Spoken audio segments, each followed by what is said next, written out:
Welcome to कहानी से सीख YouTube channel. Please like, share and subscribe for more amazing videos.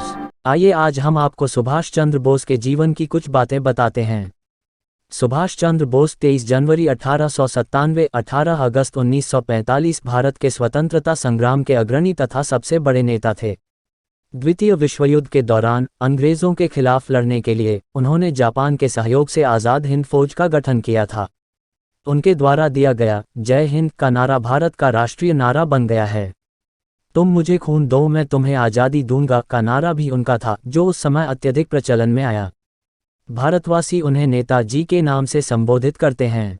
कुछ इतिहासकारों का मानना है कि जब नेताजी ने जापान और जर्मनी से सहायता लेने का प्रयास किया था तो ब्रिटिश सरकार ने अपने गुप्तचरों को 1941 में उन्हें खत्म करने का आदेश दिया था। नेताजी ने 5 जुलाई 1943 को सिंगापुर के टाउन हॉल के सामने सुप्रीम कमांडर के रूप में सेना को संबोधित करते हुए दिल्ली चलो का नारा दिया और जापानी सेना के साथ मिलकर ब्रिटिश व कॉमनवेल्थ सेना से बर्मा सहित इम्फाल और कोहिमा में एक साथ जमकर मोर्चा लिया। 21 अक्टूबर 1943 को बोस ने आज़ाद हिंद फौज के सर्वोच्च सेनापति की हैसियत से स्वतंत्र भारत की अस्थायी सरकार बनाई, जिसे जर्मनी, जापान, फिलीपींस, कोरिया, चीन, इटली, मांचुको और आयरलैंड सहित 11 देशों की सरकारों ने मान्यता दी थी। जापान ने अंडमान और निकोबार द्वीप समूह इस अस्थायी सरकार को दे दिए। सुभाष उन द्वीपों में गए और उनका नया नामकरण किया। 1944 को आज़ाद हिंद फौज ने अंग्रेजों पर दोबारा आक्रमण किया और कुछ भारतीय प्रदेशों को अंग्रेजों से मुक्त भी करा लिया। कोहिमा का युद्ध 4 अप्रैल 1944 से 22 जून 1944 तक लड़ा गया, जो एक भयंकर युद्ध था। इस युद्ध में जापानी सेना को पीछे हटना पड़ा था और यही एक महत्वपूर्ण मोड़ सिद्ध हुआ। 6 जुलाई 1944 को उन्होंने रंगून रेडियो स्टेशन से महात्मा गांधी के नाम एक प्रसारण जारी किया, जिसमें उन्होंने इस निर्णायक युद्ध में विजय के लिए उनका आशीर्वाद और शुभकामनाएं मांगी।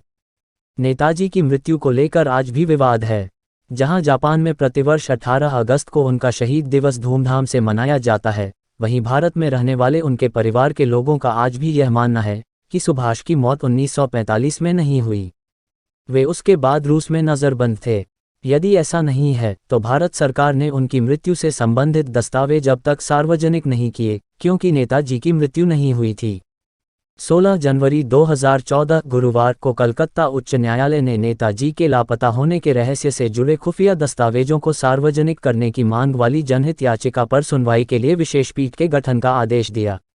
आज़ाद हिंद सरकार के 75 वर्ष पूर्ण होने पर इतिहास में पहली बार वर्ष 2018 में भारत के प्रधानमंत्री नरेंद्र मोदी ने लाल किला पर तिरंगा फहराया। 23 जनवरी 2021 को नेताजी की 125वीं जयंती है, जिसे भारत सरकार के निर्णय के तहत पराक्रम दिवस के रूप में मनाया गया। 8 सितंबर 2022 को नई दिल्ली में राजपथ, जिसका नामकरण कर्तव्य पथ किया गया है, पर नेताजी की विशाल प्रतिमा का अनावरण किया गया। ये थी कुछ यादें नेताजी के जीवन की, जिन्हें हम भूल जाते हैं। कुछ लोग हमारे जीवन में आदर्श स्थान रखते हैं। धन्यवाद।